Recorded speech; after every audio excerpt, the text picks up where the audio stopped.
नमस्कार, एक बार फिर से आप सभी का दोस्तों मैं बहुत बहुत स्वागत करता हूं। दोस्तों, आखिरी चरण का चुनाव 1 जून को होने जा रहा है। आखिरी चरण में उत्तर प्रदेश में खास तौर से 13 सीटों पर वोटिंग होने वाली है। पूरे देश में 1 जून को 58 सीटों पर 8 राज्यों में वोटिंग होने वाली है। लेकिन दोस्तों, आखिरी चरण की वोटिंग से पहले जो लोग सर्वे कराते थे उनके आंकड़े अब बदलने लगे हैं। जो लोग पहले बीजेपी का गुणगान करते थे, बीजेपी को 400 पार के आंकड़े पहुंचाने में मदद करते थे सर्वे में, आज वही लोग माहौल देखकर पलटते हुए नजर आ रहे हैं। दोस्तों, जैसा कि आपको मालूम है कि भारतीय जनता पार्टी लगातार ये कह रही है कि वो 400 पार लेकर आ रही है। उत्तर प्रदेश के बारे में पूछिए तो कहती है 80 सीटें लेकर आ रही है। लेकिन अब खेल बिगड़ चुका है। दोस्तों, सी वोटर के सर्वे में बेहद ही चौंका देने वाला खुलासा किया गया है। 2 बड़े दावे किए गए हैं, एक बसपा को लेकर, एक बीजेपी को लेकर, कांग्रेस को लेकर, और उत्तर प्रदेश की सीटों को लेकर दोस्तों बेहद ही चौंका देने वाला दावा किया गया है। तो बड़ा सवाल ये कि सी वोटर कौन है भाई? सी वोटर आखिर करता क्या है? दोस्तों, सी वोटर के प्रमुख का नाम है यशवंत देशमुख। ये हैं यशवंत देशमुख। सर्वे एजेंसी सी वोटर चलाते हैं।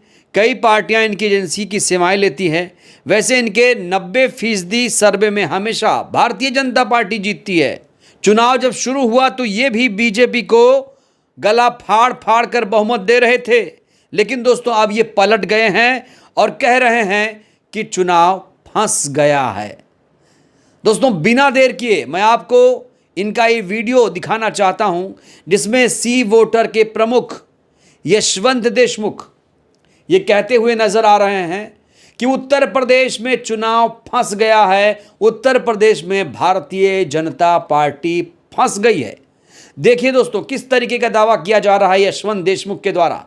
विपक्ष ने बहुत अच्छे टिकट बांट दिए, इसलिए मुकाबला तगड़ा हो गया। उससे ज्यादा महत्वपूर्ण बात यह है कि बीजेपी ने अपने टिकट के डिस्ट्रीब्यूशन में अपनी खुद की दुर्गति की। अदरवाइज कोई कारण नहीं था कि ये चुनाव फंसा हुआ दिखता उत्तर प्रदेश में किसी भी सीट पर। लेकिन बीजेपी ने बड़ी तादाद में अपने non performing member of parliament को जो टिकट रिपीट किए हैं, मुझे लगता है कि उसका खामियाजा हो सकता है शायद उनको भुगतना पड़े, क्योंकि अदरवाइज ये टर्नआउट के मसले पे, जिन जगहों पे उनकी स्थिति एमपीज की बहुत अच्छी नहीं थी, वहां पे टर्नआउट का बढ़ना एक अच्छे कंटेस्ट की ओर इशारा करता है। तो दोस्तों, सुना आपने सी वोटर के प्रमुख ने क्या दावा किया। कहा साफ तौर पे कि उत्तर प्रदेश में बीजेपी को भारी पड़ सकती है एक गलती। दोस्तों, मायावती जी को लेकर इन्होंने क्या कहा वो तो मैं आपको बताऊंगा, वीडियो भी दिखाऊंगा और आपको मैं सिलसिलेवार तरीके से बताने की कोशिश करूंगा कि मायावती जी को लेकर इन्होंने क्या दावा किया है। लेकिन बीजेपी के बारे में जो कहा वो बेहद ही चौंका देने वाला है। दोस्तों, आपने वीडियो देखा, वीडियो सुना, इसमें क्या कहा जा रहा है? कहा जा रहा है कि भारतीय जनता पार्टी ने इस बार कई सांसद अलोकप्रिय लोगों में उनके खिलाफ जबरदस्त गुस्सा है। यशवंत देशमुख ने कहा कि भाजपा ने उत्तर प्रदेश में ज़्यादातर पुराने और मौजूदा सांसदों को टिकट दिया है। इनमें से कई अलोकप्रिय सांसद थे। जनता में उनके खिलाफ गुस्सा है, लेकिन उन्हें टिकट दे दिया गया। टिकट चयन में गलतियां हुई, उससे बीजेपी जैसी जीत की उम्मीद कर रही थी वो मिलती हुई नजर नहीं आ रही है। इसलिए कई सीटों पर मुकाबला बेहद कड़ा हो गया है। दोस्तों, यशवंत देशमुख ने आगे जो कहा वो बेहद चौंका देने वाला है। उन्होंने कहा अपनी भूल चूक को भाजपा भी समझ रही है, इसलिए सांसद के नाम पर नहीं बल्कि पीएम मोदी के नाम पर वोट मांगा जा रहा है। ऐसे में वोट या मोदी के पक्ष में पड़ रहा है या मोदी के खिलाफ। इसलिए विपक्ष स्थानीय मुद्दों को उठाकर चुनाव को लोकलाइज कर रहा है। वहीं भाजपा अब पीएम मोदी के प्रचार से गलती सुधारने की कोशिश कर रही है। जो सीटें कमज़ोर हैं या टफ फाइट की हैं, वहां पीएम मोदी की जनसभाएं आयोजित कराई जा रही हैं। तो दोस्तों, अब सुनिए यशवंत देशमुख ने मायावती जी को लेकर क्या दावा, क्या खुलासा किया। जरा देखिए वीडियो। केवल अगर आप 2-4 घर की सीटें सपा की छोड़ दें और रायबरेली छोड़ दें, तो उसके अलावा ऐसा लग नहीं रहा था कि उत्तर प्रदेश में चुनाव फंसेगा, क्योंकि मायावती अलग हो गई थी, महागठबंधन थी और 2.5% के साथ में कांग्रेस गठबंधन के अंदर आई। तो दोस्तों, सुना आपने, मायावती जी का भी यहां पर देशमुख ने जिक्र किया क्या कहा मैं आपको बताने की दोस्तों कोशिश करता हूं। यहां पर यशवंत देशमुख ये कह रहे हैं कि बसपा का जो वोट शेयर है इस बार कितना भी नीचे चला जाए, कांग्रेस से उसका वोट शेयर ज़्यादा ही रहेगा। दोस्तों ये बहुत बड़ी बात है। मैं आपको यहां बताना चाहता हूं कि बसपा देश की तीसरी सबसे बड़ी राष्ट्रीय पार्टी है और बहुत लोग बसपा को हल्के में ले रहे हैं, अभी भी ले रहे हैं। लेकिन सी वोटर के प्रमुख ने दोस्तों साफ तौर पर कह दिया है कि बसपा का वोट शेयर कितना भी नीचे चला जाए कांग्रेस से ज़्यादा रहेगा। क्या आपको पता है कि कांग्रेस पार्टी उत्तर प्रदेश में वेंटिलेटर पर चली गई है? पिछली बार एक सांसद जीत कर आया था, मात्र रायबरेली, और बहुजन समाज पार्टी ने 10 लोकसभा सीटों पर जीत हासिल की थी। आपको यह भी याद दिलाना चाहता हूं कि पिछली बार भी बसपा के लिए ऐसे ही माहौल बनाया गया था जैसे आज बनाया जा रहा है कि बसपा शून्य आएगी, बसपा शून्य आएगी। लेकिन दोस्तों नतीजे बेहद चौंका देने वाले रहेंगे। लोग कहते रह जाएंगे नतीजे कुछ और आ सकते हैं, क्योंकि ये जनता है, जनता का मिजाज समझना बहुत मुश्किल होता है। हालांकि दोस्तों यशवंत देशमुख की एक बात सच है कि इस बार बीजेपी ने बहुत बड़ी गलती की है टिकटों के चयन में, और इस बार बीजेपी जैसा उम्मीद कर रही थी वैसी उम्मीद इन्हें नजर नहीं आ रही है, और इसीलिए प्रधानमंत्री नरेंद्र मोदी के नाम पर ये लोग वोट मांगने का काम कर रहे हैं। तो दोस्तों जो दावे हैं वो बिल्कुल हवाई साबित हो रहे हैं। आप देख रहे हैं कि प्रधानमंत्री की रैली में क्या कुछ कहा जा रहा है। प्रधानमंत्री आकर ये कहते हैं कि जो रविवार की छुट्टी है ईसाइयों की वजह से है।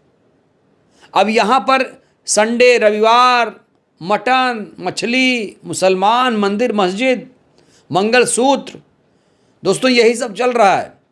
जो मेन मुद्दे हैं वो रैलियों से गायब हो रहे हैं। जहाँ बेरोजगारी, महंगाई, विकास के मुद्दे पर नेताओं को वोट मांगना चाहिए, वो हिंदू मुसलमान करके ध्रुवीकरण करने का काम कर रहे हैं कि हिंदू मुस्लिम कर दिया जाए, सारे जो हिंदू हैं बीजेपी के साथ चले जाएं। यही टैक्टिस अपनाई जा रही है। चाहे वो राम मंदिर बनाने का श्रेय हो, चाहे वो राम मंदिर का वो आपको नारा याद हो। दोस्तों राम मंदिर का वो नारा तो आपको याद है, जो राम को लाए हैं हम उन्हें लाएंगे। ये बीजेपी का अपना एक नारा चल रहा है। हर जगह होर्डिंग बैनर पर ये दिखा है, ये दिख रहा होगा आपको। लेकिन जब बीजेपी के नेताओं से पूछो तो कहते हैं नहीं भाई हमने कब कहा, ये तो हमारे नेता छुटभइये बोलते हैं। ये लोग बोलते भी हैं, नारेबाजी भी करते हैं, लेकिन जब इनके पास क्रॉस क्वेश्चन करने जाओ तो ये लोग कहते हैं नहीं हमने नहीं कहा। दोस्तों जो चुनाव है इस बार का बहुत ज़्यादा महत्वपूर्ण है, और सी वोटर की सर्वे की माने तो उत्तर प्रदेश में भारतीय जनता पार्टी बिल्कुल फंस गई है। विपक्ष की तमाम जो पार्टियां हैं उत्तर प्रदेश में अच्छा प्रदर्शन करती हुई नजर आ रही हैं। दोस्तों खास तौर से विपक्ष अच्छे तरीके से चुनाव लड़ रहा है, चाहे वो समाजवादी पार्टी हो, कांग्रेस पार्टी हो, बसपा हो, तमाम पार्टियां अच्छे तरीके से चुनाव लड़ रही हैं। और इस बार उत्तर प्रदेश में जो खेल है भारतीय जनता पार्टी का वो बिगड़ने वाला है। दोस्तों अब 1 जून को 13 सीटों पर वोटिंग होने वाली है, और पूर्वांचल में अभी से ही भारतीय जनता पार्टी के खिलाफ लोग लामबंद होने शुरू हो गए हैं।